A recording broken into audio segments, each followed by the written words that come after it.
Olá, pessoal do canal Segurança e Defesa TV, saudações. Já tá vendo quem eu convidei e aceitou, deputado Reis. É uma honra o nosso canal SDTV Podcast, o canal Segurança e Defesa TV, receber tão ilustre pessoa. A gente vai falar bastante sobre política de segurança de uma forma que você não viu. Deputado, puxa vida, obrigado. É uma honra recebê-lo aqui. A honra é toda minha.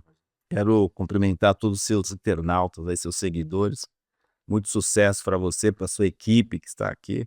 Parabéns pelo seu trabalho. O senhor foi convidado porque nos nossos comentários o senhor foi muito requisitado, está sendo muito requisitado pelos nossos internautas, o pessoal que acompanha nosso canal, que essencialmente são os agentes de segurança, não só em São Paulo, no Brasil. O senhor tem se destacado com uma fala bastante, em favor dos agentes de segurança, que é uma classe que está um pouco, eh, Abandonado, abandonada, deputado, é isso mesmo? muito abandonado. Eu, eu sou investigador de polícia de carreira e eu Foi policial militar. fui soldado e cabo. Boa. E sou, assim, para falar para os antigões aí, eu sou 88 milhão, né? Então, Boa. e da academia do Barro Vermelho, daqueles Que é Pirituba, Pirituba. que sofreram muito para construir aquela escola de formação, né, porque não sei se você sabe, aquela escola foi construída pelos próprios alunos. A gente ia para lá, trabalhava de pedreiro, de eletricista, carpinteiro, carregava pedra, terra, cavava daqui, cavava dali para montar toda aquela estrutura na época, Centro de Formação de Quem Soldados. que era o governador naquela época, quando o senhor entrou na polícia militar, aqui em São Ah, Paulo? era o Quércia. O Quércia. Quércia. Então ele que fez o Rapapá. O O senhor já rádio patrulhamento padrão. esse é deputado raiz, a gente tá falando Eu sou inaugurador do Rapapá. pô, então você tá falando do Sou um deputado dos, né, porque eu trabalhei nesse período e funcionava muito bem. A cada 5 minutos a viatura passava na sua rua. Você tinha 40 quarteirões para patrulhar, né. Então você fazia o curso de patrulheiro, de pronto-socorrismo e trabalhava com os Opalas, né. Opalão, né, É, naquela Opala. época. Caramba, Era legal. era uma mudança, sai do Fusca e vai É. para um Opala, né, então Assim, levantou bastante a moral da tropa, né, e todo nossa, o pessoal queria trabalhar com aqueles Opalas lá e era bastante presente, o que você não vê hoje, que é a polícia presente no seu bairro. Naquele período você tinha, assim, a polícia patrulhando ali o seu bairro, né. o senhor tá falando, se eu estiver enganado, o senhor me corrige, por favor, é que na época eu tinha o itinerário da viatura, 40 É, você tinha um setor, o setor. você tinha lá o setor e o subsetor. E aquele subsetor, você tinha lá a quantidade de ruas que pertencia a ele. Então você pegava lá, setor 201, 202, Jardim Santa Josefina, Jardim Ibirapuera. Então a sua viatura só ia ficar ali naquela circunscrição do Jardim, Santa Josefina e Jardim Ibirapuera. E o senhor está falando diretamente que naquela época tinha o policiamento comunitário e hoje É, tá ficando para as guardas. tinha o policiamento comunitário preventivo, e houve naquele período uma grande redução da criminalidade, porque realmente tinha policiamento no seu bairro. Não é como hoje, que a polícia só aparece depois que acontece o delito, né, realmente você tinha prevenção. Prevenção. Falar em prevenção, vamos falar um pouco da política de segurança pública do Brasil. Como o senhor vê hoje, como que está sendo tocada a segurança pública, de responsabilidade dos estados no Brasil ou de responsabilidade da área federal? Olha, eu vejo, assim, um grande bate-cabeça entre os governos, inclusive o governo federal, com essa PEC agora que eles estão discutindo, a PEC da segurança pública, né. Inclusive participei do seminário internacional recentemente aqui em São Paulo, o 2º seminário internacional de segurança pública, e você, vai visualizando, assim, o mundo intelectual discutindo a questão da segurança pública, mas você não vê na resposta na base, né. Então, se fala muito do crime, eh, interestadual, das facções criminosas que estão dominando o território, do crime que já saiu, das facções que saiu do Brasil para outros países, né, que segundo, o que eu ouvi nesse seminário, que o PCC está em 23 países no mundo. Então, o PCC virou um sistema empresarial, um sistema multinacional de crime, né. Eh, mas o Estado cada governo quer cuidar do seu território e muitas vezes não dá conta, né? E aí existe as vaidades, existe um atravessando o outro, né? Ó, as polícias não se entendendo, a questão da valorização do policial é uma coisa gritante, principalmente em São Paulo, que o policial ganha muito pouco. Além dele ter um salário muito baixo, ele tem que se desdobrar em bicos, né? Então isso piora a qualidade da segurança pública. Quando o senhor fala bico, é o bico oficial ou Bico qualquer, porque porque tem o oficial, né? sim, tem a DG, DGEM, a DGEC, né, a delegada, que aliás São Paulo, a capital de São Paulo é beneficiária desse sistema, e a redução da criminalidade que se diz no centro, na área centralizada, é por conta da operação delegada, né, que se não tivesse essa operação delegada não teria policiais para ficar ali, né. Por você andar na Praça da Sé, você vai ver que você encontra policiais em vários pontos, e todos aqueles policiais estão trabalhando em horário de folga, né. Se você for falar para eles: "Não, estou fazendo a delegada", porque é uma forma dele complementar um pouco a renda para garantir ali o aluguel, a feira, a compra do mês, né. Mas isso acaba, produzindo uma carga de estresse no policial, porque se ele não folga, ele só trabalha, você imagina como que ele atende o cidadão lá na ponta, né, porque, eh, ele não tem tempo para ficar com a família, não tem tempo para curtir um cinema, curtir um teatro, ele só se dedica exclusivamente ao trabalho. E eu conheço policiais que trabalham os 30 dias, todos os dias ele está lá no plantão, sai para um bico, à noite vai fazer um bico, no outro dia está na delegada e assim por diante. E isso estressa muito o policial e acaba também, comprometendo o atendimento ao público. Isso ele acaba sendo até fadigado, né, porque Exatamente. tem E aí, discernimento. além da fadiga, você tem a questão do suicídios, do adoecimento mental que tem dentro das instituições policiais. Isso não contribui para a segurança pública. Então você tem esse fator de falta de valorização, de excesso de trabalho e de falta de política de segurança pública propriamente dita, porque o governo ele trabalha na lógica do apagar incêndio. Então tem uma área lá, vamos fazer uma operação ali, aí vai lá, faz uma operação. Aí depois vai para outra área, faz outra operação. Mas uma política contínua de segurança pública territorial ele não tem, né? E por isso que muitas vezes você não vê esse modelo que nós tínhamos lá do rádio patrulhamento padrão hoje, que é a polícia presente no seu bairro, né? Você vê a polícia quando acontece o delito que você chama para ela, Aí não né? adianta. Não Deputado, está presente lá. Então só para terminar a sua sim, pergunta, o que eu acho que é o seguinte, que, os governos, eles precisariam se conversar mais, deixar as vaidades de lado, porque agora você vê aí os governadores dizendo que a PEC que o governo Lula está apresentando invade a competência deles, tira o poderio deles. Na realidade, teria que estar o governo federal, o governo estadual e as prefeituras discutindo uma política conjunta para a solução desses conflitos, para reduzir a criminalidade. Quando eu penso muito nessa questão do grande crime, eu vejo o assim, a elite intelectual, a elite, do direito se envolvendo nesse processo, e uma elite financeira também, que ela está vendo uma concorrência do crime organizado com ela.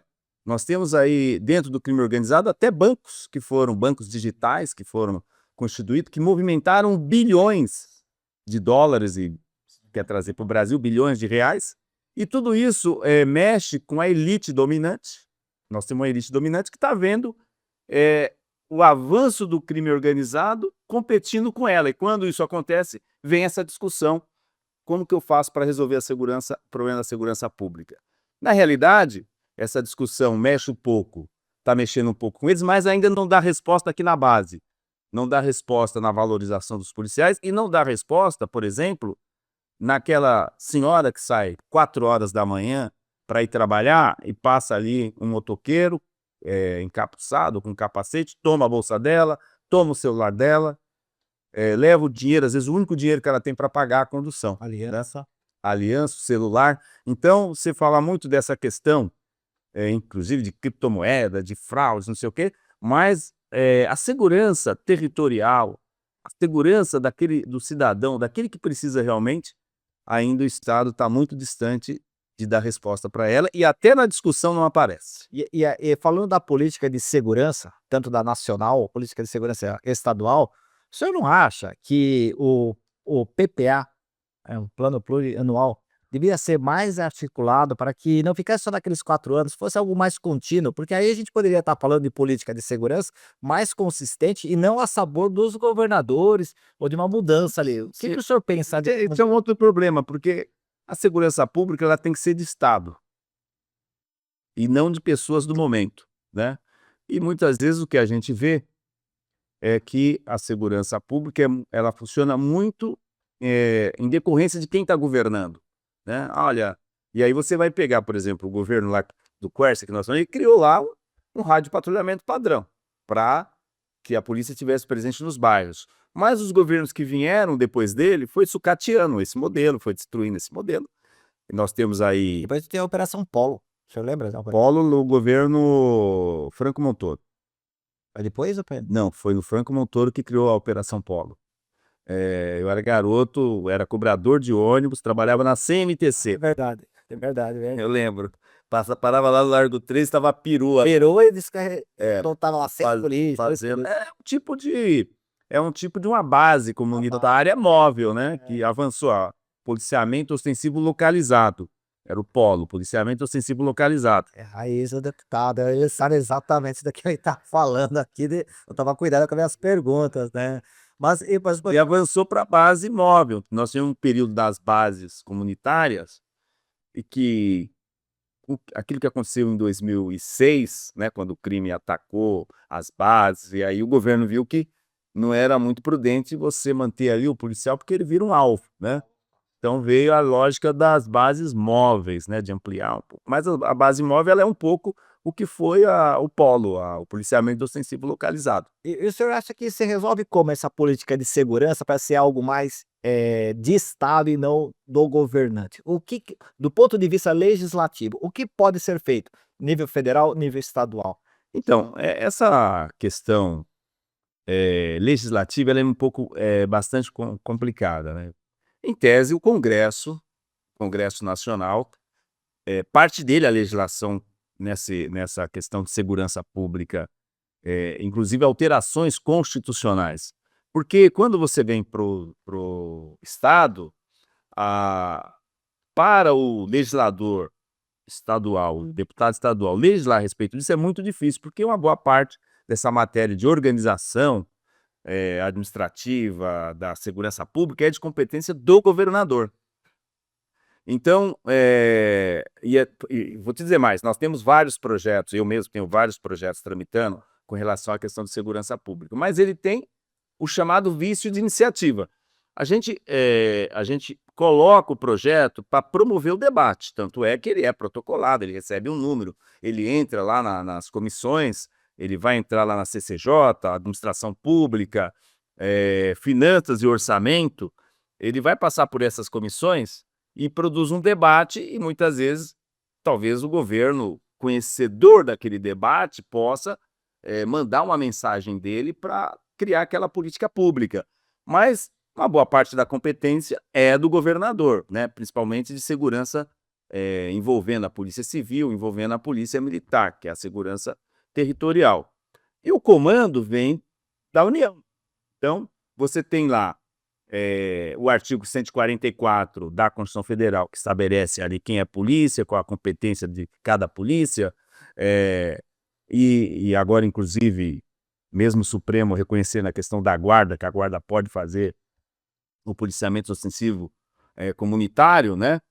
Lá se não me engano, o parágrafo 8º do artigo 144 fala que os municípios poderão construir as suas guardas para fazer o cuidar do patrimônio e de seus serviços. Então, patrimônio municipal e de seus serviços. Avançou um pouco com o entendimento do Supremo agora, né? E a PEC que eles estão trazendo, Isso agora no Senado, né? a PEC, eles estão trazendo esse dispositivo da questão da guarda, mas você vê, é um comando nacional. Ou seja, as alterações vêm lá, e você tem a lei orgânica. Você tem a lei orgânica da Guarda Municipal, que é a 3022, você tem a lei orgânica agora que foi aprovada em 23 da Polícia Militar e a lei orgânica da Polícia Civil. Ou seja, são leis federais. As diretrizes tá vindo do Congresso.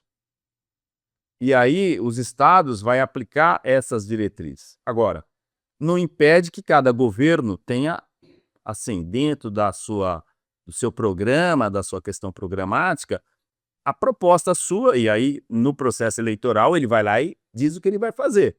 Né? Olha, vou melhorar a segurança pública, vou criar esse programa, conforme disse o Tarcísio de Freitas, a Polícia de São Paulo chegará a ser o 10º melhor salário do país. Isso não aconteceu ainda. Não aconteceu. Mas está no programa dele. Então, O programa não vincula, né? o povo quando vota, vota no programa. E o programa está encabeçado por aquele candidato. Então o povo está votando numa proposta que foi apresentada durante o processo eleitoral. É como se fosse um pacto, um contrato que eu estou fazendo com o eleitor. Eu vou lá na televisão e falo, olha, eu vou fazer isso, isso, isso. Você vai falar, não, eu vou fazer isso, para melhorar eu vou fazer aquilo, e assim por diante. Eu estou fazendo um contrato com o eleitor. E o eleitor, quando ele dá o voto, ele está dizendo qual o contrato que ele escolheu. Então, o que a gente tem que cobrar aqui? O governo eleito aplique aquilo que ele falou no processo eleitoral, que ele falou na O campanha. chefe do executivo, ele tem esse pacto que não vincula, mas ele fala dos seus programas. E o deputado e os deputados, eles então fiscalizam, claro, com a sua base, o que o governador... Em tese, os deputados, eles nunca poderiam estar na base do governo, né? Porque eles são da base do povo, né? É a base do povo, porque Em tese, né? que é o Senado que representa o Estado. O Senado representa o Estado, os deputados representam o povo, né? Então, em tese, o deputado ele só pode fazer o que o povo quer. Hoje eles fazem o que o governador quer, aí está o erro deles, né? Porque o governador vai lá dar emendas para eles, dar cargos, dar secretaria e pronto. Aí tudo que o governador fala, eles assim, senhor, não senhor, vira o quê? Como você sabe lá no quartel, uma ordem unida, né? Mas em tese, o deputado ele é um representante do povo. Então, toda vez que o governo vier com um projeto, alguma coisa, ele fala, povo, o governo está querendo fazer isso, vocês concordam? Vamos pegar o exemplo, a venda da Sabesp. As pesquisas mostravam que o povo era contra a venda da Sabesp. Em tese, os deputados não poderiam ter deixado vender a Sabesp. Mas aí, Porque a vontade do povo não era essa. Então, eles estavam na contramão da vontade daqueles que os elegeram, que delegaram o poder a eles. Porque o poder é do povo. O dono do poder sempre será o povo. povo, né, que representa o poder, a parcela do poder que os representantes ou, né? Então, o representante ele tem que ter essa consciência. Olha, eu estou aqui, mas a minha cadeira pertence àqueles que me colocaram aqui. Deputado, a sua ascensão hoje vou chamar de meteórica, entre os policiais estaduais aqui em São Paulo. Polícia Militar, Polícia Civil, Polícia Científica e Polícia Penal. Essa ascensão meteórica, eu digo assim, porque o senhor não é da base do governo, né? O senhor já tem Graças a Deus, né? Que eu posso falar o que eu bem entendo, né? Se eu fosse da base do governo, eu tinha que dizer sim, senhor, não, senhor, né? Então, como é os que estão lá. Mas essa empatia que os policiais hoje têm com o senhor, é em razão do senhor ser policial ou pela postura que o senhor tem de defender a classe como servidor público? O que Olha, eu acho que a polícia ela estava assim, sem voz, né? E eu fui vereador, aí fiquei lá na Câmara, eu falava da polícia na Câmara, mas não chegava neles. Então, muitas vezes eu defendia a polícia civil, a polícia militar, a polícia penal, o técnico científico, no púlpito da Câmara, lá na tribuna da Câmara, várias vezes, né? Mas não tinha essa repetidora que está tendo hoje. E já a Assembleia, eu percebo que o funcionalismo público acompanha muito a Assembleia. Acompanha muito. acompanha, tá? Diferente da Câmara Municipal, né? Então, pelo meu histórico de funcionário público, de servidor público, policial militar, policial civil, também trabalhei, fui assessor na Prefeitura de São Paulo, também fui assessor na Assembleia Legislativa, então eu conheci bem a administração pública, o funcionamento da administração pública e as demandas que, quando eu puxava um plantão lá na delegacia, eu via o sofrimento que é a situação dos policiais, né. Então, eu acho que quando eu chego na Assembleia e começo a mostrar isso, eu estou dando voz àquelas pessoas que não conseguem falar para os seus superiores, para o governador, não consegue falar com o secretário de segurança, não consegue falar com o governador Tarcísio, não consegue falar com o coronel, o comandante, com o delegado geral. Mas eu, na condição de deputado, eu não posso me deixar de falar, porque eu posso falar tudo, né. Eu tenho a imunidade do meu discurso, da minha fala, ele não vai ser penalizado, não vai ser perseguido. Talvez depois que eu deixar de ser deputado eu até seja perseguido, mas nesse momento eles não podem me perseguir, né. Então, e eu vi assim, principalmente na questão da Polícia Civil, que os governos que passaram, eles estavam levando à extinção da Polícia Civil.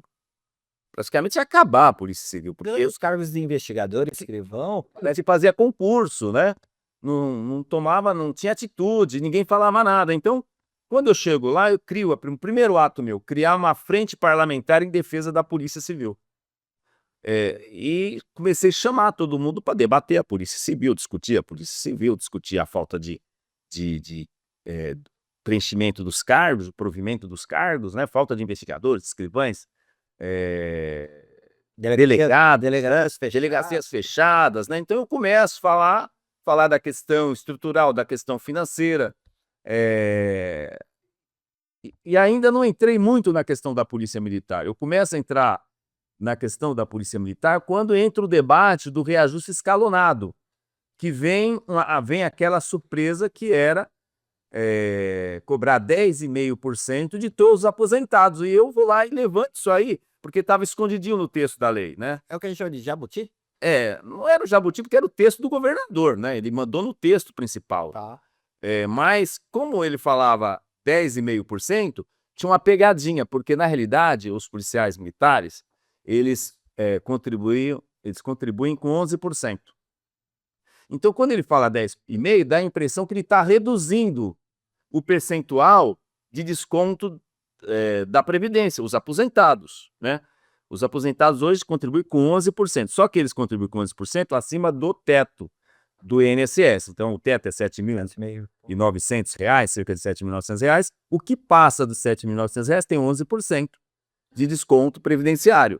Então você ganha R$ 10.000, por exemplo, por mês, vamos pegar um segundo tenente, R$ 12.000, aí ele abate lá os 7.900, que é o teto, e paga 11% do que sobrou. No texto de lei trazia 10,5% de todos os proventos. Aí eu, num debate da Comissão de Segurança, eu levanto isso, falo, olha, tem uma pegadinha aqui. Ele está falando de 10,5, mas não é para quem ganha acima do teto. Ele está dizendo de 10,5 para todo. E aí gerou toda aquela pressão, e o governo teve que mandar um projeto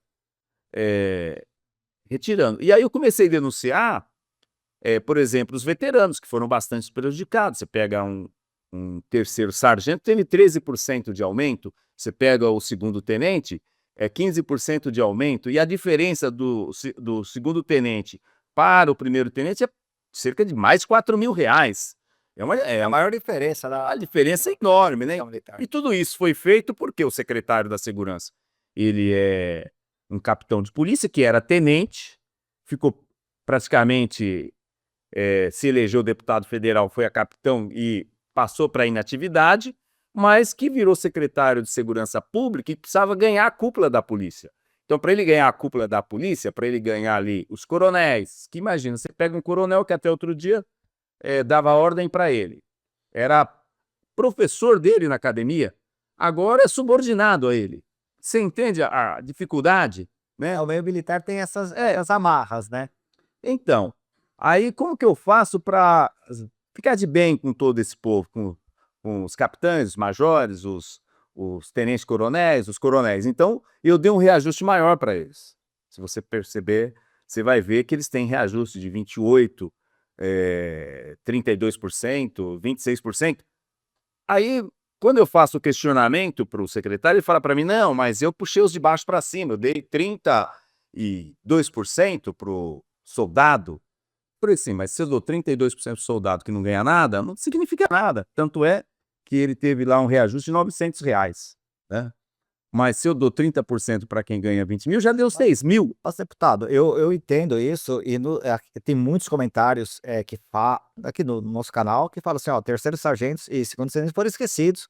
Mas, deputado, artigo inciso 10 do artigo 40.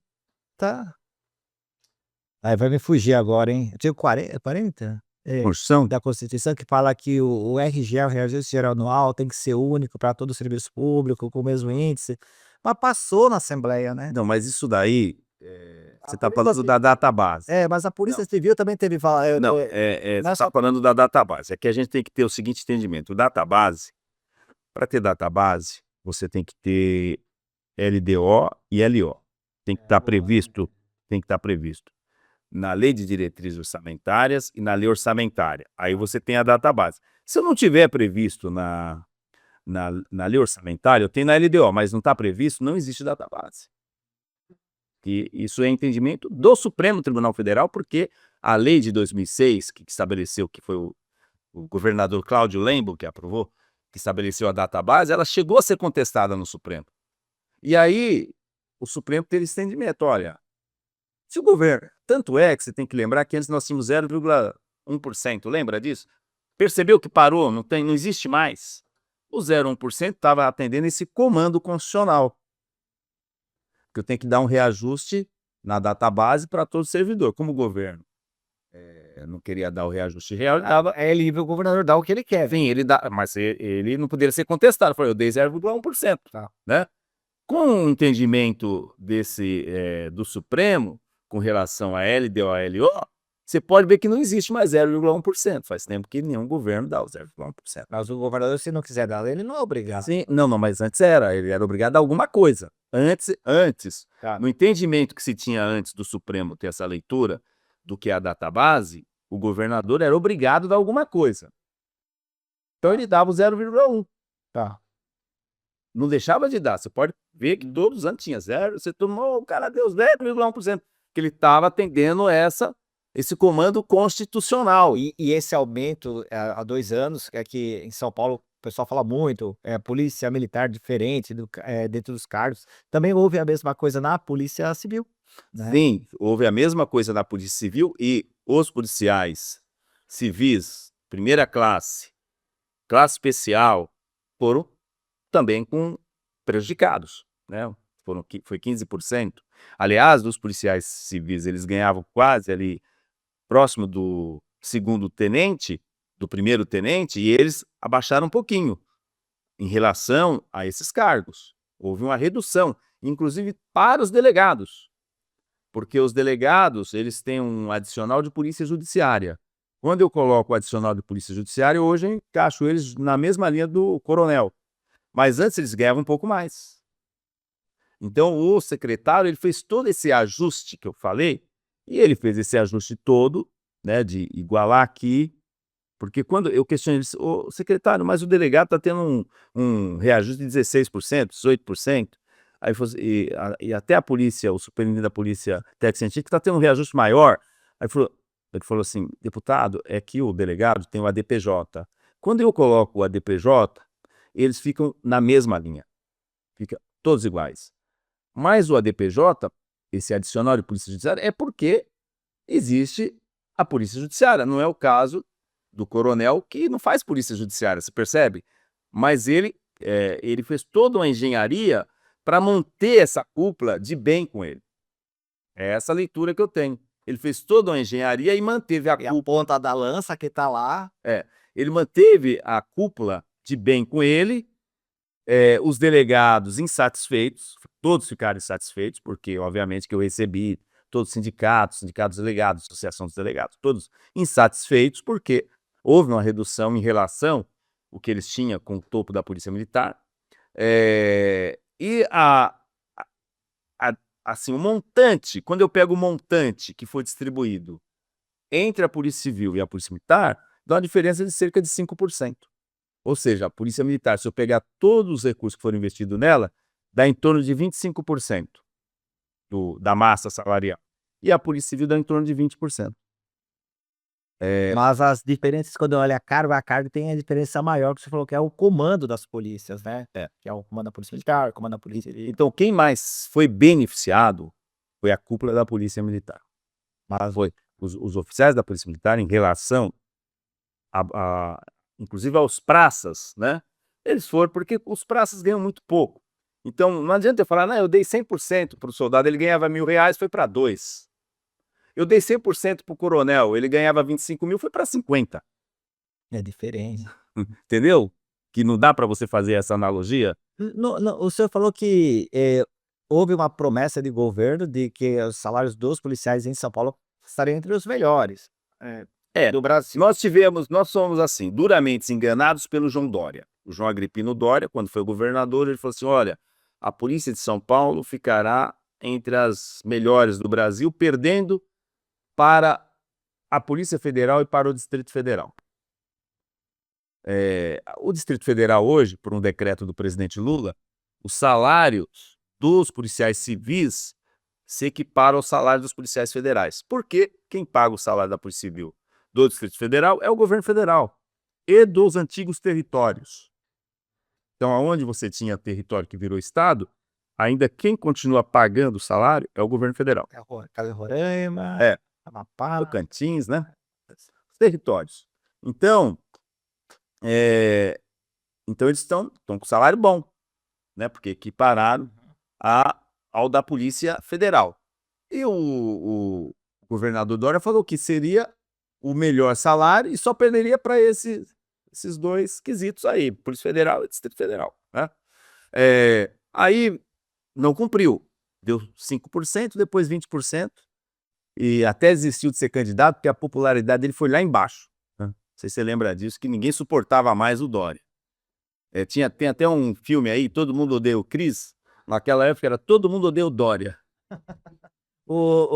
Mas os Você já viu esse filme, esse seriado? Já. Aí o que que acontece? Aí vem o Tarcísio, né?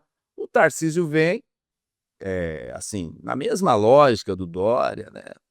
Todo midiático, e aí ele se coloca dizendo: "Olha, num programa da Jovem Pan, o repórter pergunta para ele, dá salário baixo, e tal. Aí ele fala: "Não, eu quero levar a polícia de São Paulo ao 10º melhor salário do país". Aí o repórter pergunta: "Mas tem dinheiro?"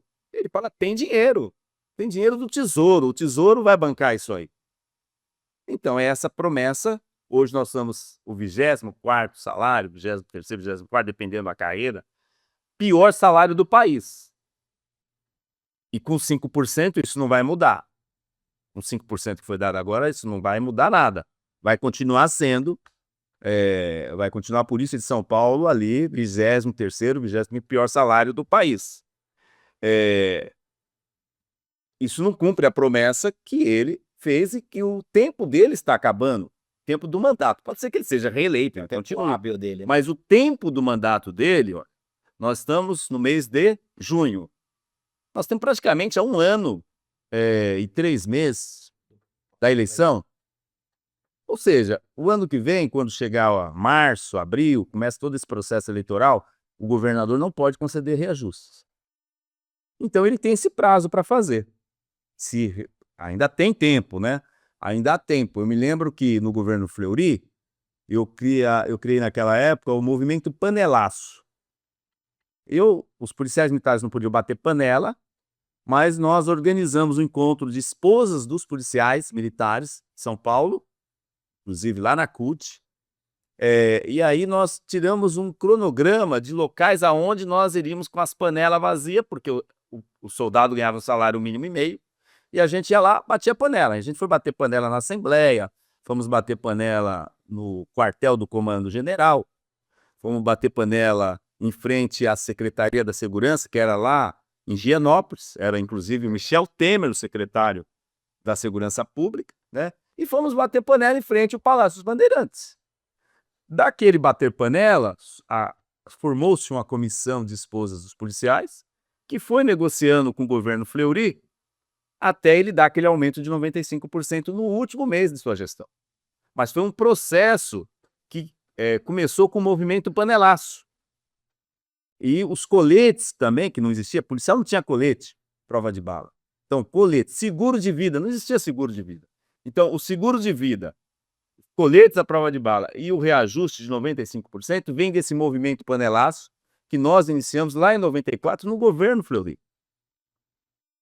Porque às vezes as pessoas falam, ah, não, mas que nem a bancada da bala vai lá e fala, não, porque o maior aumento de 2 dígitos, insignificante esse reajuste do Tarcísio, se a gente for comparar governos anteriores, principalmente esse do Fleury, que foi 90. A gente está falando isso com o deputado, que ele é raiz, né? E isso eu tenho que, obviamente, ratificar, porque eu vivi esse tempo. E quando foi falar que é o maior aumento, eu falei no canal aqui, não é o maior aumento. Eu peguei o aumento de 95%. Lembra que foi na virada do ano? Na virada saiu o governador, Entrou o Mário eu Covas. passei, ele vai suspender esse aumento. Era o medo, Como, né? Tinha aprovado. vai que, né? Então era uma coisa assim, que eu vivenciei esses 95% de aumento. Deputado, não é um paradoxo o estado mais rico da federação não pagar mais os seus policiais? Mas aí também não entra o legislativo, vocês têm acesso à lei orçamentária, à receita do estado, à despesa. Os deputados não podem fazer uma pressão para ajudar a classe policial? Olha. Ou não, ou aí tem a área da saúde, Olha, então, se eles fossem do povo, sim. Então, se nós tivéssemos lá dos 94 deputados, esses 94 conjugando essa ideia, nós temos instrumentos da Assembleia para fazer isso. Claro. Você tem o decreto legislativo, você pode aprovar um decreto legislativo, não é porque existe o recurso. Ah, o governador vai contestar na justiça, vai no Supremo, vai não sei onde. Mas aí é outro caminho. Você é um desgaste. tem que dizer o seguinte, o que a Assembleia pode fazer, né? A Assembleia pode, quando o governador mandar o projeto de, por exemplo, 5%, a Assembleia poderia emendá-lo. Ah, mas é matéria do Executivo, tem visto iniciativa, não pode. É verdade que a Constituição estabelece. Fez um projeto Eu propondo um aumento maior. eu fiz um projeto de... Na realidade, os 5% foi provocado pela nossa pressão que nós fizemos, né? Porque o governador tinha que mandar um projeto no dia 1º de março, do reajuste da data base. Vamos entender o seguinte, nós que defende o povo, a gente tem que dizer sempre, tem a data base, é dia 1º de março, tá lá na lei. Ah, mas não tá na lua, não tá, não sei o que, isso é um problema do governo, né? Isso é um problema do governo, não é nosso. Nós temos a data base, dia 1º de março. Então, o governador no dia 1º não manda nada. Aí eu já estava com o meu projeto pronto. Eu falei para minha assessoria, nós vamos fazer um projeto, pegando os 4,62% de 2023, que deveria ser pago em 24, e os 4,83% de 2024, que tem que ser pago em 2025. Somando os dois, dá 9,45%. E o mais 2%. Mais 2 falou. de produtividades, de percas anteriores, né? Que tem percas anteriores, né? E aí a gente protocola o projeto. Quando chegou no dia 1º de abril, eu subi à tribuna e falei, olha, o governador até hoje não mandou o projeto e nós estamos protocolando. Ah, vão dizer que é inconstitucional, que só o governador pode apresentar essa matéria. É verdade, mas ele não apresentou. Então nós vamos tramitar, vamos passar na CCJ e vamos votar e aprovar. E ele vai ficar com o ônus do veto. Porque vetar o projeto de reajuste, sendo que o governador não mandou, você imagina como ficaria todo o funcionalismo público de São Paulo, né, com o governo, né? Olha, ele vetou, né?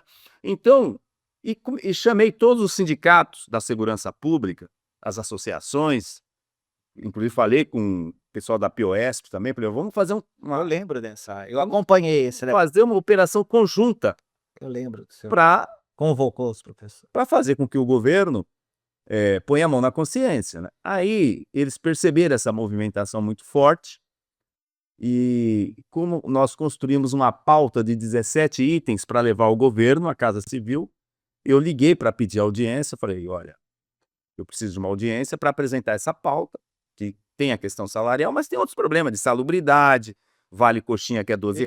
Você até perguntar aqui, o senhor ainda fala do vale coxinha que não compra coxinha, né? Nem deve comprar o osso da coxinha. O senhor falou isso daí em tribuna, né? compra o osso da coxinha. O que você compra com R$ 12? Meu Deus do céu.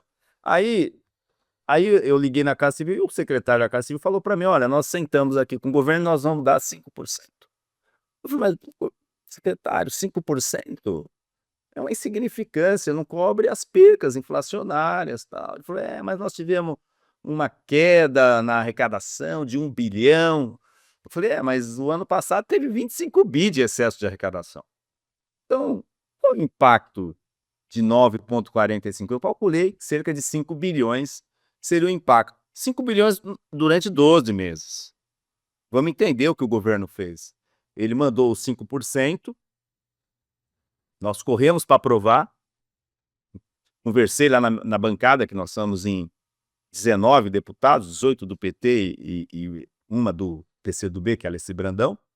Falei assim, seria bom que a gente pudesse aprovar o quanto antes para os policiais, os servidores públicos, ter acesso a esse 5%. É irrisório, mas é alguma coisa. É um grão de areia, mas pode representar uma feira para o servidor, né? Dependendo o valor do salário dele. Então, mas vamos obstruir? Eu falei, não vamos obstruir. Mas se o governo não tiver quórum? Eu falei, a gente dá o quórum. E nós demos quórum, porque o governo não tinha quórum. Nós demos o quórum e aprovamos. E no dia 14 foi encaminhado para o governador a carta de lei, o autógrafo. Lá eles chamam de autógrafo, na Câmara é carta de lei.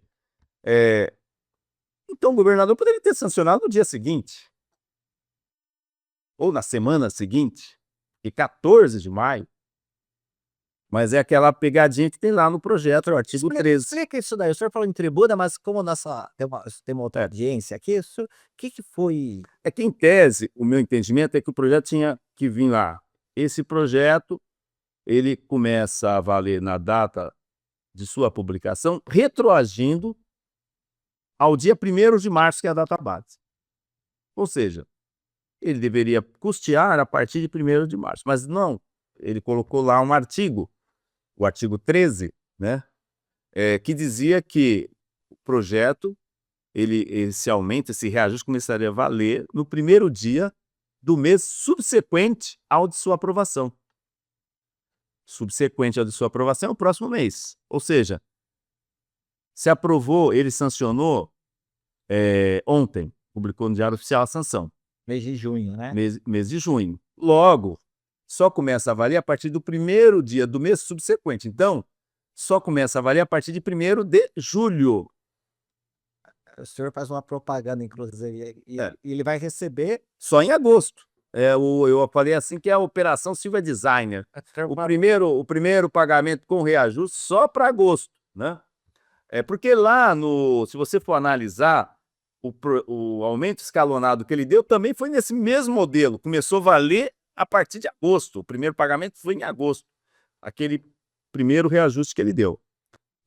Nesse aumento de 5%, que o senhor coloca como irrisório, e os policiais não gostaram, eu falo pelo canal, falo pelo que a gente tem de comentários aqui, quando se fala de aumento salarial para a classe policial, as associações, os sindicatos ajudam ou atrapalham? Ou depende da associação? Como que existe essa interlocução dos deputados com as associações policiais, sindicatos policiais? Olha, o meu mandato, ele dialoga com todas as associações, que eu acho que é de suma importância que as associações e os sindicatos estejam trabalhando conjuntamente. Inclusive as militares. Eu chamei eles também. Eu chamei o Centro Social de Cabo Soldado, eles mandaram um representante, mas eles não se inscreveram para falar, não quiseram falar. E também, depois, na outra reunião que eu tinha convocado para construir a pauta, somente os veteranos compareceram. A Federação Nacional dos Veteranos tinha lá um representante, o Roberto, né, representando, ele inclusive, na Casa Civil, na reunião na Casa Civil, ele esteve presente. Teve voz, falou, cobrou, falou dos 13% dos sargentos, dos terceiros sargentos, falou dos 15% do segundo tenente. Então, nós demos voz a todos eles e levamos ele para dentro do núcleo do governo. Então, Mas dos veteranos. Dos veteranos. O Centro Social de Cabo Soldado, não compareceu. A gente sabe que as polícias civis, a Polícia Civil tem menos, mas a Polícia Militar em São Paulo tem mais associações. Tem um número, não sei se mexe isso. Quantas, perguntar para nós temos, né, policiais militares associados em total de 22 associações. Certo. Me parece, e eu queria ouvir do senhor, como o senhor convida, convoca, vamos falar, e eles não comparecem, parece que eles: "Não quero ouvir nada com o deputado eleito pelo povo". Como o senhor vê? A polícia militar, eu fui da polícia militar e ela sempre foi de política de clube. Ela sempre foi distante do movimento político para fazer a luta mesmo de classe, né? Então tem essa questão da hierarquia, a questão militar. Você está falando de associações, deputado. Não, não, mas o problema é a cultura, né? Ah, A cultura, é uma questão cultural.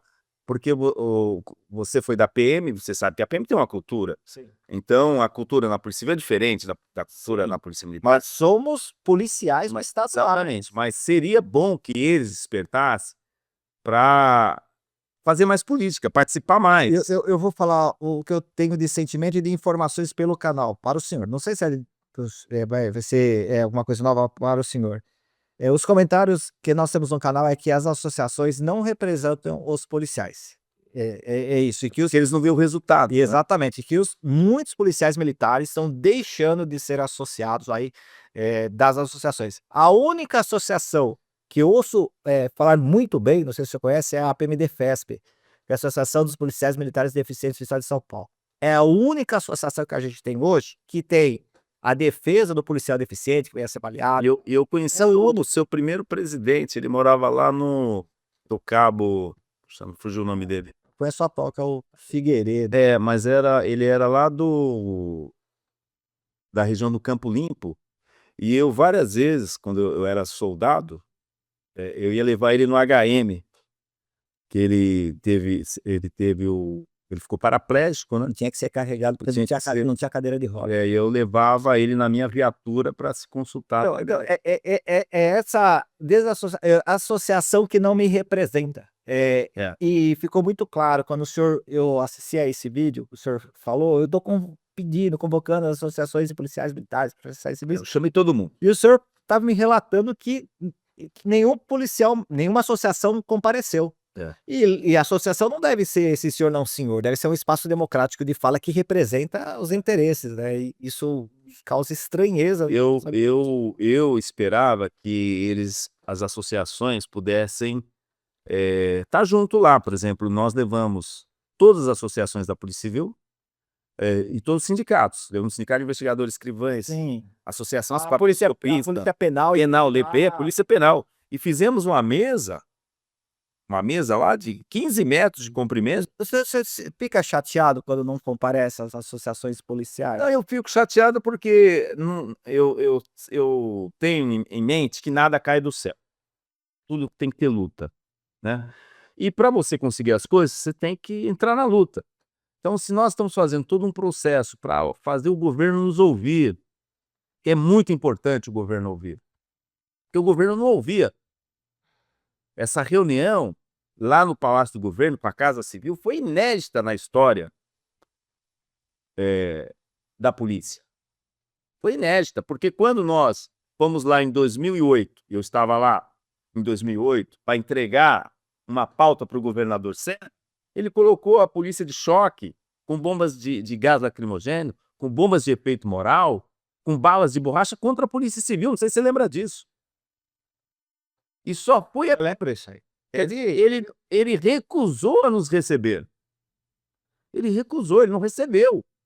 E teve todo aquele desdobramento, e que, obviamente, depois disso, ele teve que conceder reajuste, teve que fazer a reestruturação na época na Polícia Civil, a exigência de curso superior para investigador e escrivão veio daquele movimento, né? Então, isso assim, essa organização, essa participação é que pode conseguir as coisas.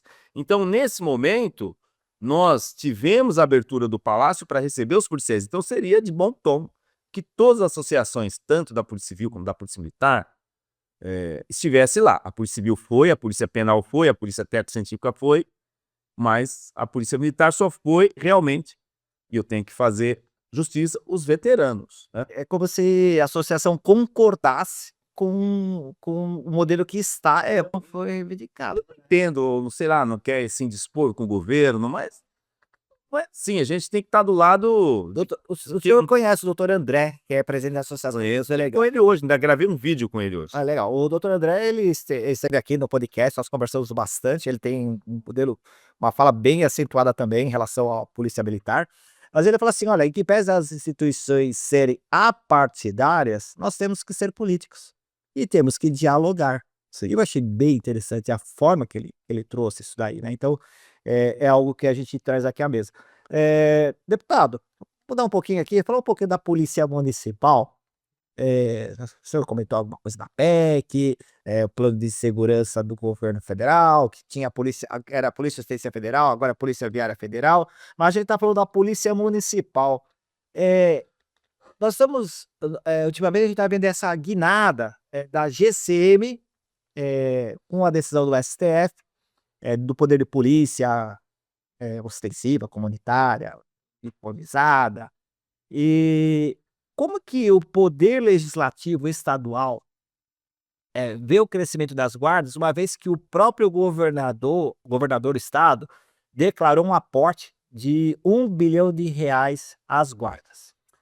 Olha, Rodney, as guardas, elas estão suprindo a deficiência de quadros da Polícia Militar, né? Ou seja, como o governo não consegue prover o efetivo da Polícia Militar, vamos pensar hoje, qual que é o efetivo da Polícia Militar hoje? O previsto é 97, 98 mil. É 100 mil, vamos arredondar.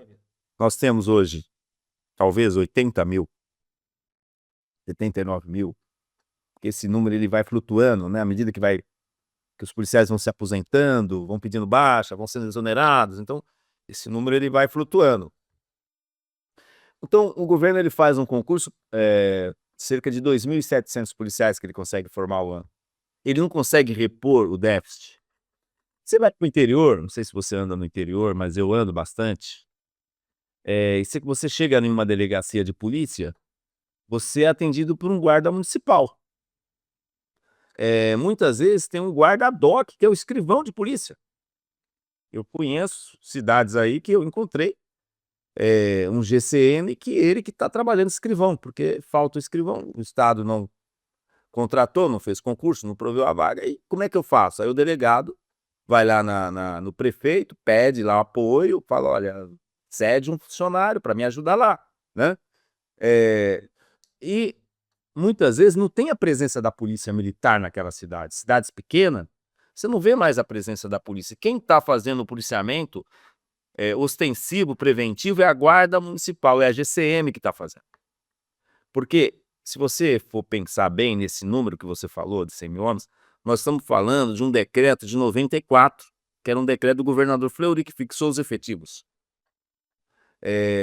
Só que a população cresceu mais de 40% nesse período.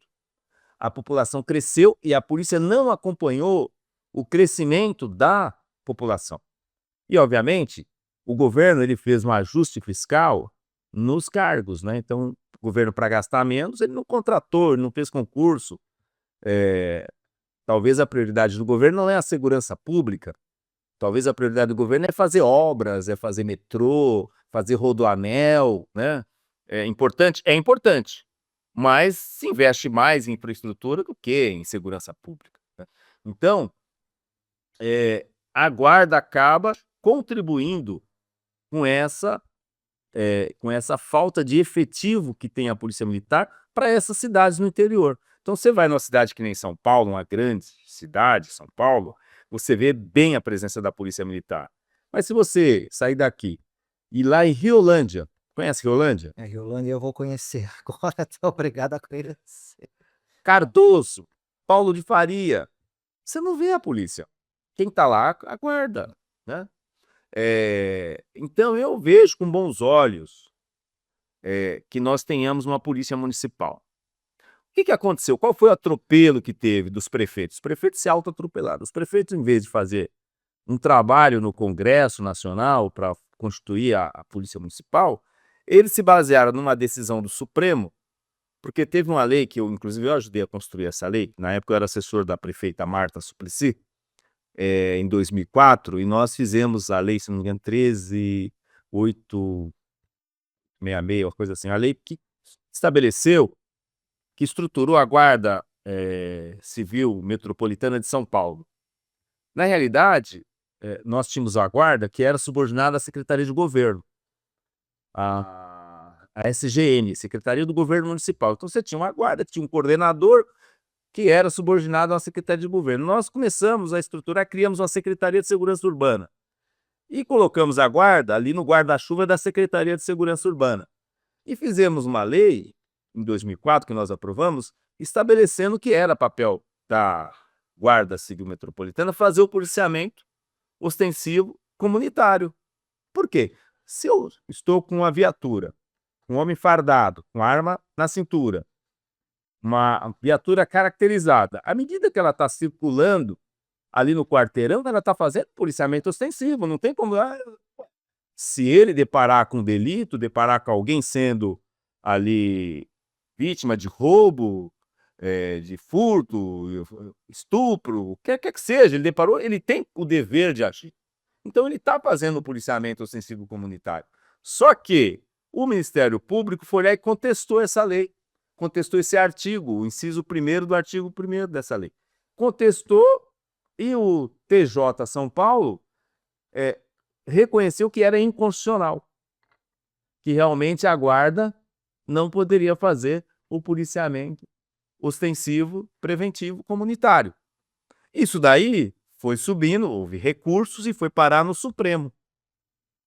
E o Supremo agora diz, olha, a guarda faz parte do Sistema Único de Segurança Pública, ela faz parte do sistema de segurança e ela sim pode fazer o policiamento ostensivo preventivo, porque ela já faz, ela já está fazendo. É automático. Ele só disse o que ela já faz. Quando falou que pode fazer o policiamento, talvez eles erraram. Poderia pôr, pode fazer o patrulhamento, mas colocou o policiamento. Os prefeitos já correram para fazer projeto de lei, mudando de guarda para polícia municipal.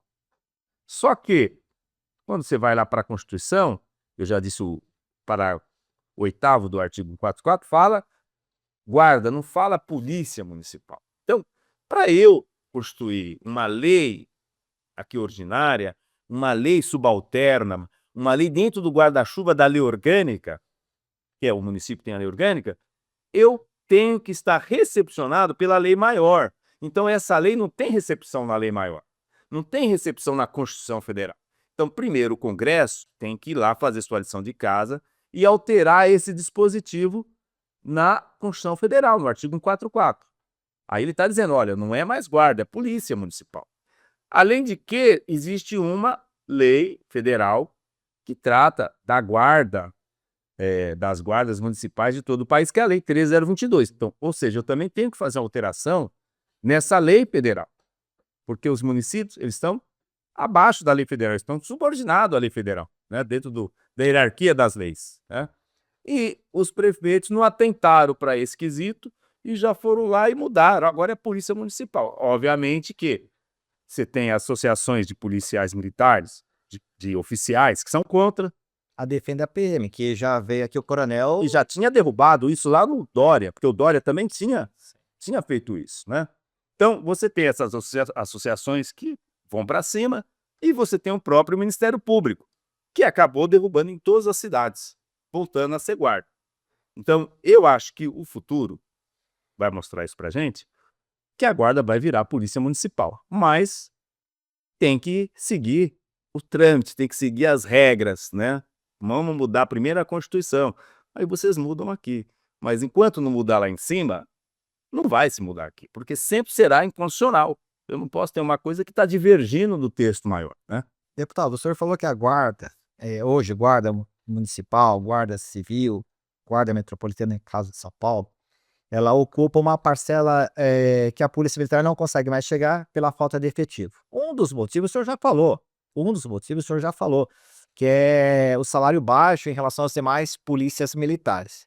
Eu posso pensar, e aí eu queria saber o que que os deputados, essa aqui é um pleito, dos nossos internautas, né, muitos comentários sobre isso, que Minas Gerais já resolveu esse problema, algumas outras polícias militares já resolveram esse problema, Polícia Civil já resolveu esse problema, que é o concurso regionalizado. Nós não temos o concurso regionalizado para a polícia militar.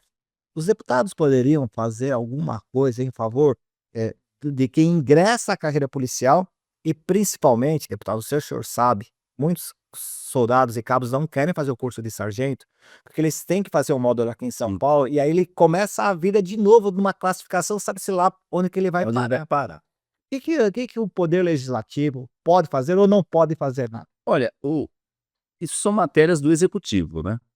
O artigo 61 da Constituição lá diz que organizar a administração pública, criar os cargos, prover os cargos, direcionar a administração pública, é competência do executivo. Os parlamentares podem indicar o governador, mas ele não é obrigado a seguir, né, fica a critério dele, né. Você pode falar, você pode dizer: "Olha, governador, por que que não faz um concurso regionalizado, né? Por que que não faz um concurso para cabos, por exemplo?" Hoje você pode fazer, você tem para sargento, você tem a ensino à distância, você tem vários cursos que você pode fazer à distância, porque pegar um cabo, eu fiz um curso de cabo lá no Cefap, na época que existia o Cefap. Eu entrei na Polícia Militar em 88 e trabalhei um tempo no trânsito, no 3º Batalhão de Trânsito. Que era as marginais, né? Nossa, era muito sofrido, porque ficava o dia inteiro ali multando os caminhões, né, soltando óleo, fumaça, diesel, não Aquela sei, Higman, o senhor usava lá. o dia inteiro ali, né, Eu fui do trânsito também, foi do policial. então eu cheguei lá no trânsito, falei pro tenente Finocchiario, que era o comandante. Falei: "Tenente, eu queria uma moto", porque tinha lá um terceiro de trânsito, tinha uma companhia de motos, né, e era CB 450. É verdade, a marginal era É. essa. Aí eu falei: "Pô, eu quero uma moto", ele falou: "Pô, você é recruta, chegou agora aqui, já quer moto?" Aí eu peguei Aliás, o Pinocchiaro foi meu comandante. Ah, é mesmo? É mesmo. Aí eu peguei e falei: "Caramba", e eu morava lá no Campo Limpo, lá na estrada do Embu-Mirim, e vinha trabalhar aqui. Aí eu peguei e falei assim: "Pô, eu preciso sair daqui, não vai dar certo eu ficar aqui". Aí eu fui lá e falei assim no Cefap, não, fui lá no Panelão. Aí cheguei lá no Panelão e falei: "Ó, pô, eu tô estudando, tô perdendo aula, 60 quilômetros da minha casa, tal". Aí a menina falou assim: "Ó, só tem uma pessoa que pode te ajudar, é o Major Marcontes, que é da DEI, Diretoria de Ensino, né". Eu falei: "Eu fui um dos primeiros do pelotão, eu tinha direito de escolher e me induziram a erro, eu escolhi o trânsito, e É bom. tô aguentando isso aqui". Era longe.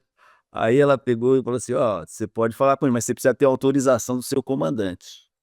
Falei: "Pô, o tenente Finocchiario não vai me dar autorização nunca pra falar lá".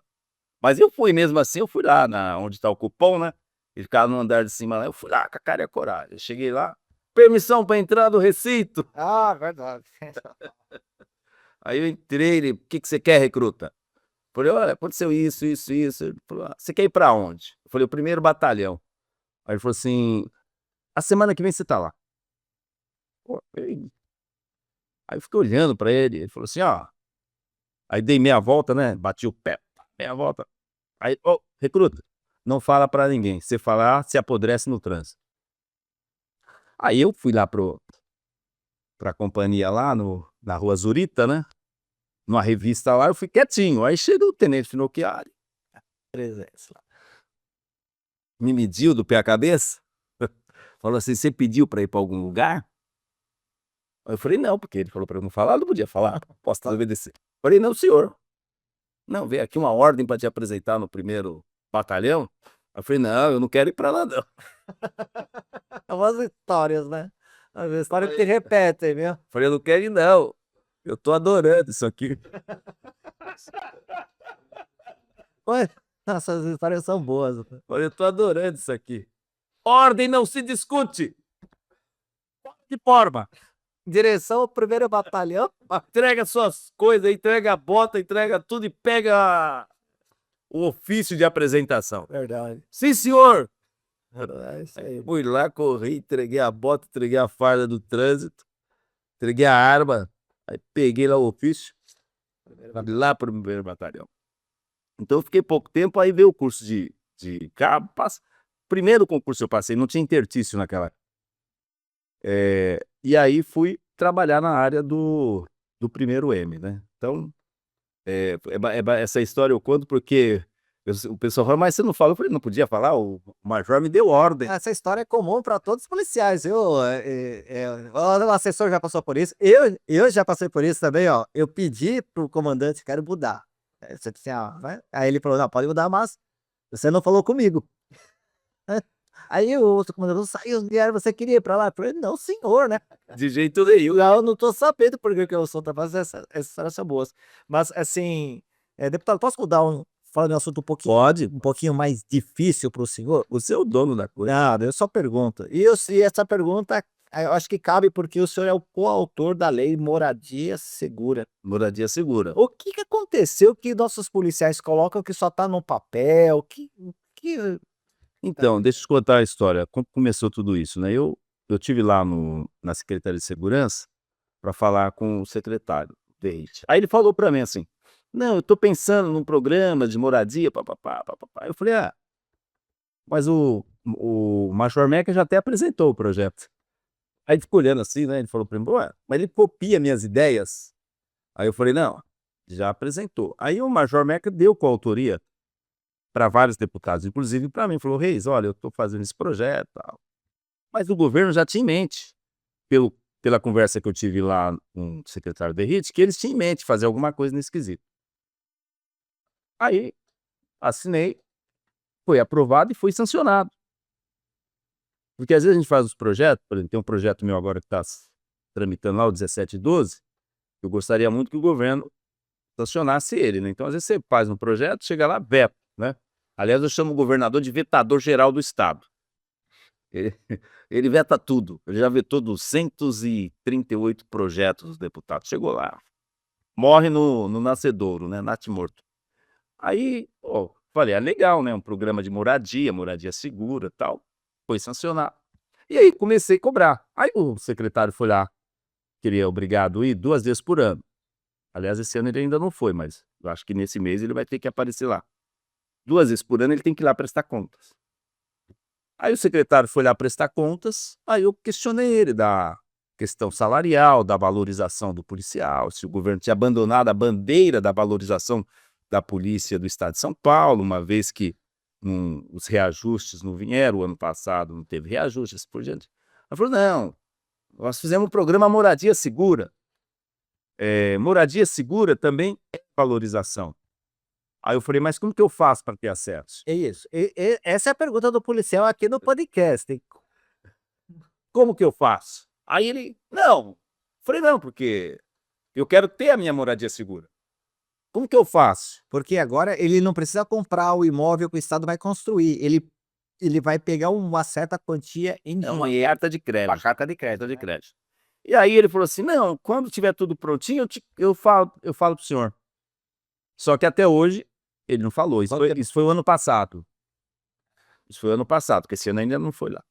Aí eu comecei a avaliar a documentação, analisar a documentação. Assim, olha, houve a regulamentação, inclusive fiz vários pronunciamentos sobre isso.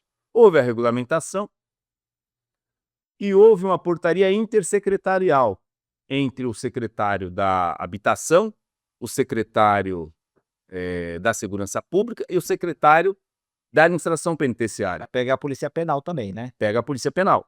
É para todos os policiais, para as 4 polícias, né, penal, militar, técnico-científico e civil. Eh, então tem uma portaria intersecretarial que envolve o secretário de Habitação, o secretário de Administração Penitenciária e o secretário da Segurança Pública. Se você pesquisar, você vai ver que existe essa portaria. Uma resolução conjunta, acho que é uma resolução. Só que lá diz que tem que abrir, que a secretaria tem que abrir a inscrição quando o plano da habitação, quando houver a deliberação da habitação, a secretaria abre as inscrições lá nas suas unidades. E aí esse plano, ele vai atender de acordo com o aporte financeiro que o governo fizer. Já tem esse aporte financeiro? Não, esse é o problema, o governo não fez nenhum aporte. E qual que é a linha de crédito para as moradia pra moradia? Não, é 300 mil, né? Né, para cada policial, mas É. qual que é essa linha, o senhor sabe qual que é a linha de crédito que o governo, o executivo vai aportar a totalidade? Não, segundo, então, quantas pessoas vão ser atendidas, né? Isso. É isso que até hoje, como ninguém teve acesso, como não houve abertura da inscrição para ninguém até agora, então você não tem, e hoje inclusive saiu uma matéria no Metrópolis que fala que até o programa Moradia Segura não teve nenhum policial atendido, né? Que está no PPA, está no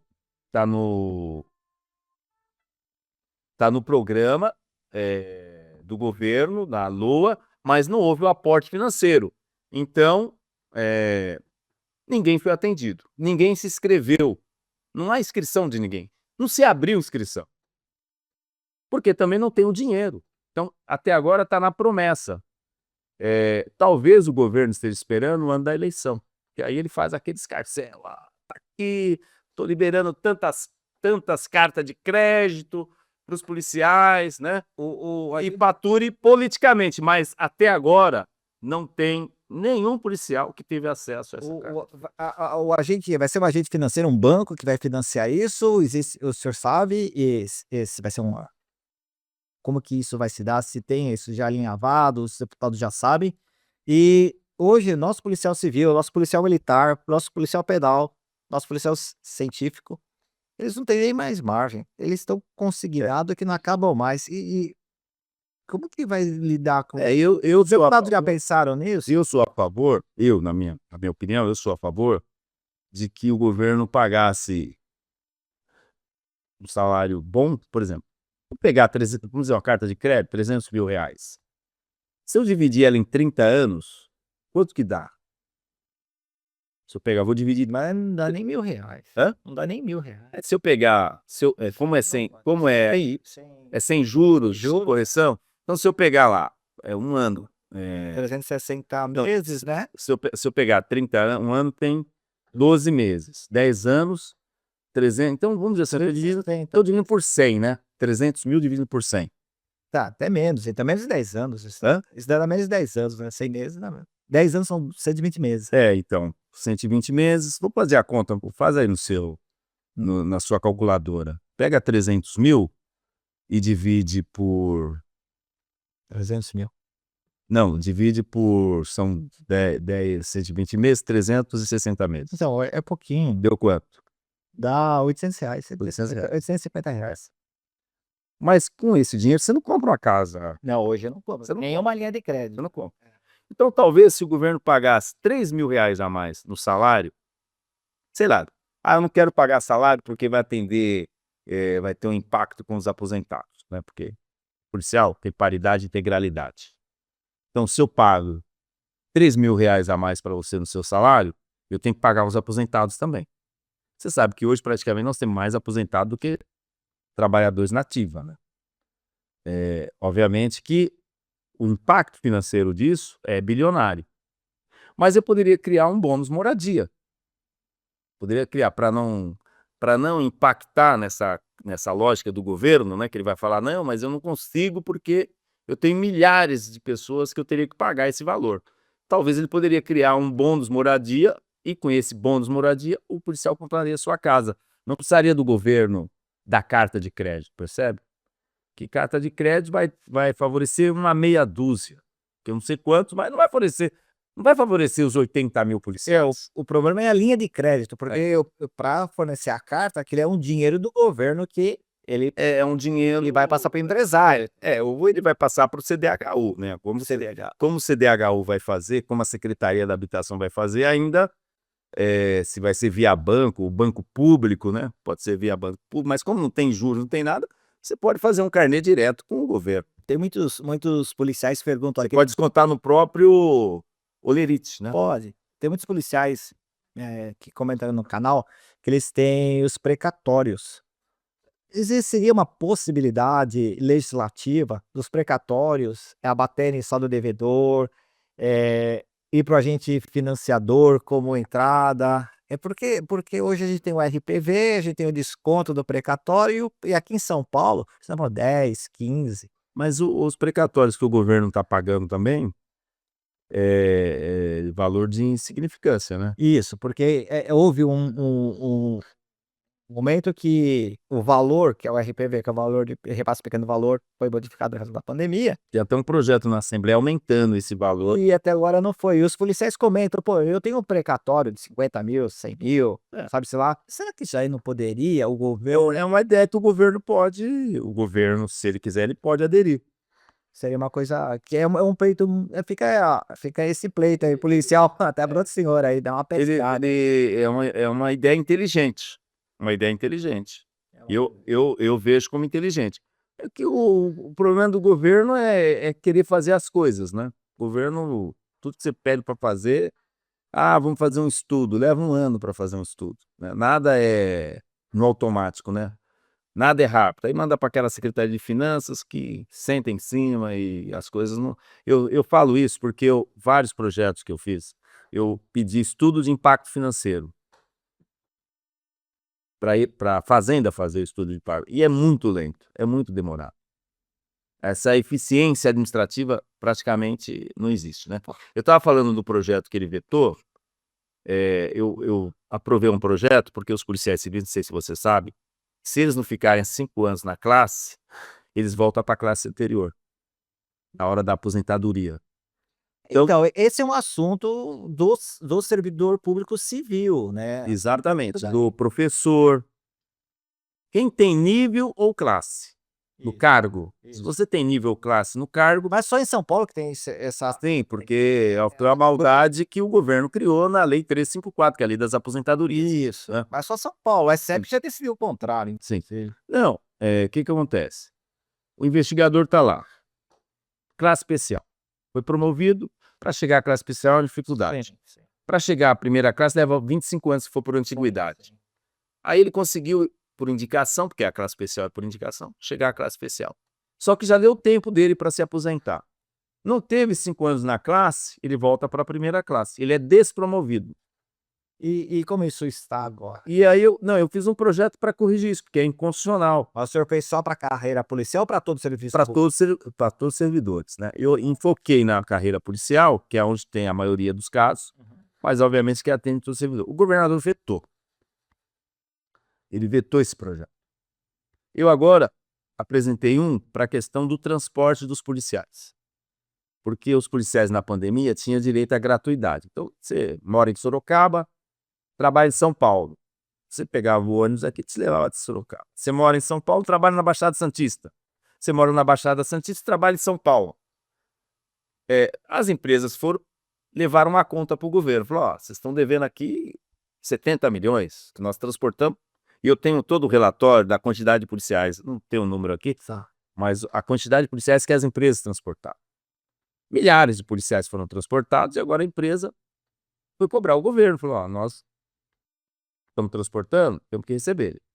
O governo, pumba, Isso policial civil e militar. civil, militar, penal, Fardado, faz todos. por causa do decreto da pandemia, todos puderam. O governo vai revogou o decreto da gratuidade, falou: "Ah, nós não podemos".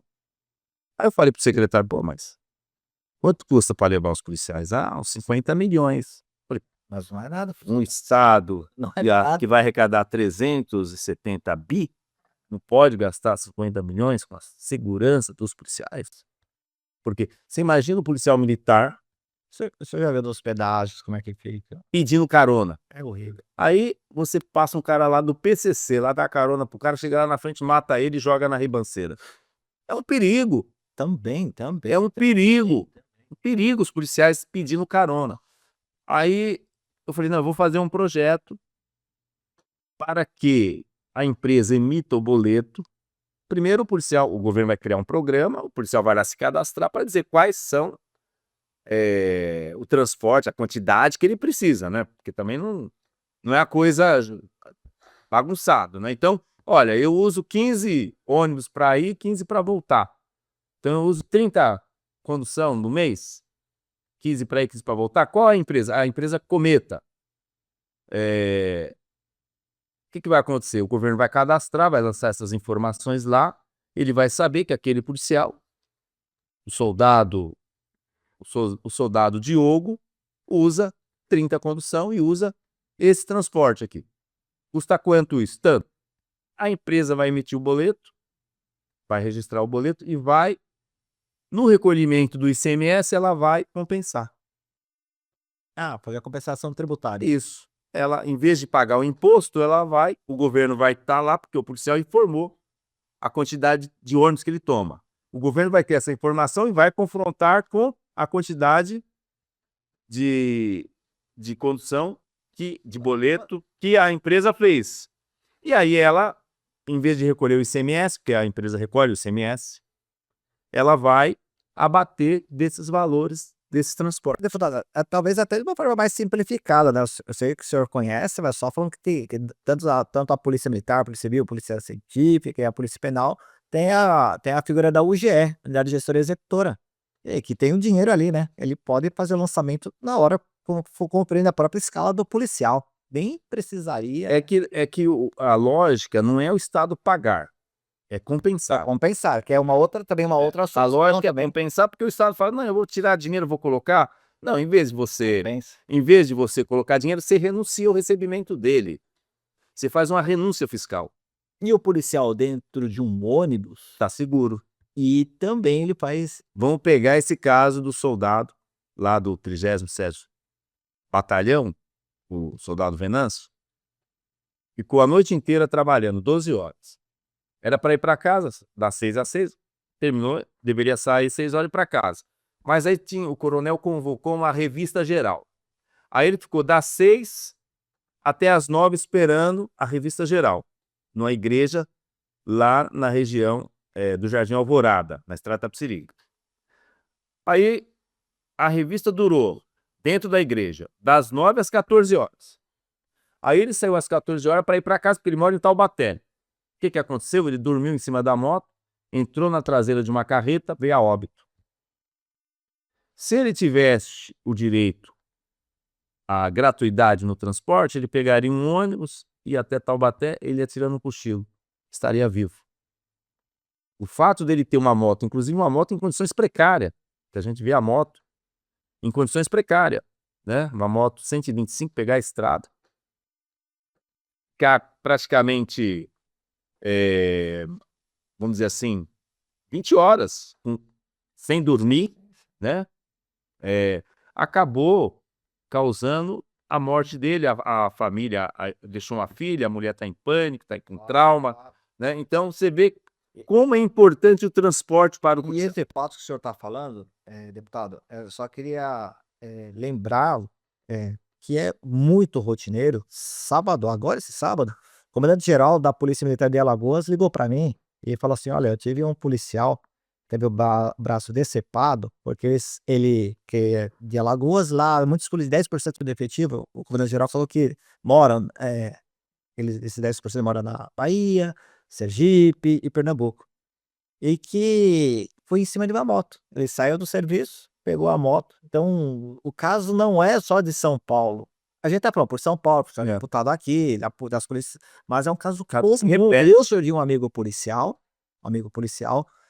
indo trabalhar policial rodoviário de moto também num acidente. É uma coisa que pode ser feita para salvar vidas, dar um pouco mais de conforto e dignidade aos nossos policiais, principalmente os que ficam no pedágio, praça de pedágio. Quantas vezes eu indo para o interior também, gente, Mas o seu programa, que tem esse grande alcance, você pedir aí para o governador sanciona o projeto 1712, fazer uma campanha. Estou pedindo para os sindicatos, as associações, todo mundo manda carta para o governador, sanciona o governador, porque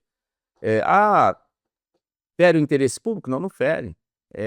É um direito o do... pessoal tá ouvindo aqui, o pessoal vai fazendo os comentários e Fere o interesse público? Não fere, porque quando que o governador pode vetar? Quando ferir o interesse público e quando for inconstitucional. sim. A lei, a Constituição Federal diz lá no artigo 61 que lá diz que o executivo ele vai legislar na questão tributária até a competência do presidente da República, até os territórios. Lá não colocou nem municípios e nem Estado. Então os deputados podem legislar sobre, os deputados, vereadores, podem legislar sobre questão tributária, não é inconstitucional. Isso aí tem vários julgados no Supremo, eu levantei tudo, eu fui pesquisar, você pode pesquisar também. Essa questão da compensação tributária não é inconstitucional. Não é uma renúncia, Não é, não é renúncia. não é uma renúncia, porque o governo vai deixar de Mas você receber. Só que não é inconstitucional você abrir mão do imposto para poder salvar um outro bem jurídico, bem a vida, que é a vida. se compara os Então, o que nós queremos do governador Tarcísio? Que ele sancione esse projeto para produzir os seus resultados, os policiais possam circular nos ônibus, ir trabalhar, voltar de suas casas, ir para suas casas, voltar para o trabalho e assim por diante. Claro, essa gratuidade só vai ser devida no trajeto do trabalho para casa e de casa para o trabalho. Não vai ser para passeio, né? E se o senhor tivesse o apoio das associações dos policiais militares, esse pedido não seria feito aqui no meu podcast, né? O senhor falaria com os presidentes de associações e teria uma votação muito maior. E eu, vamos entender, né?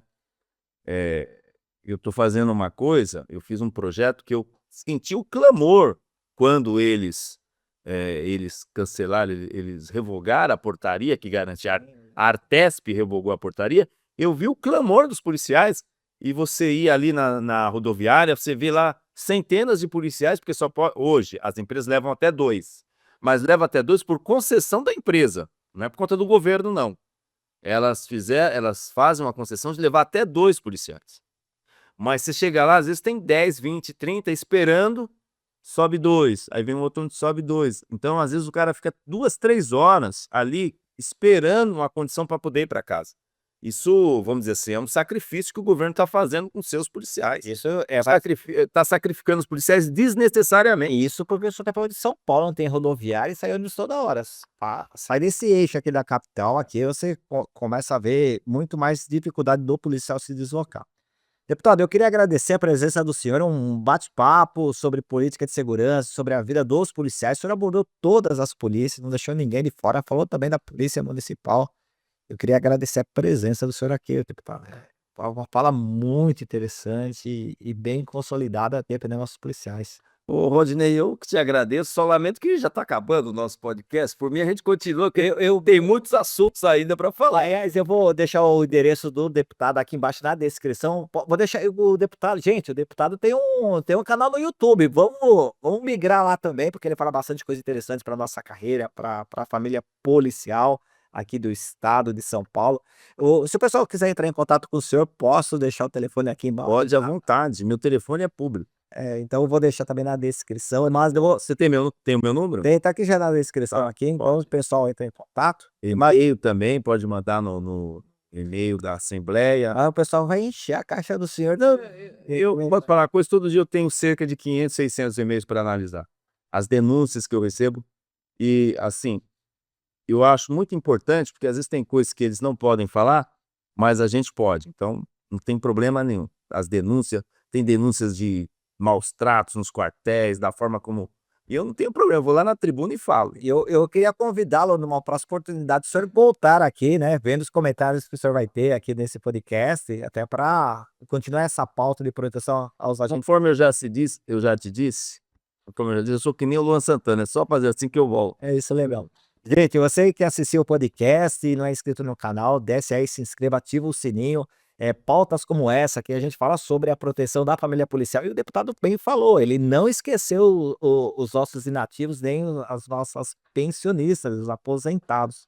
E é isso, é a luta do representante do povo contra a máquina estatal, é sempre assim, Então, eu agradeço você que assistiu, deputado, obrigado por ter vindo aqui, e eu espero o senhor na próxima. Forte O abraço. café tava bom, pelo menos? Excelente, eu gostei muito do pão de queijo. O senhor tá abrindo precedente.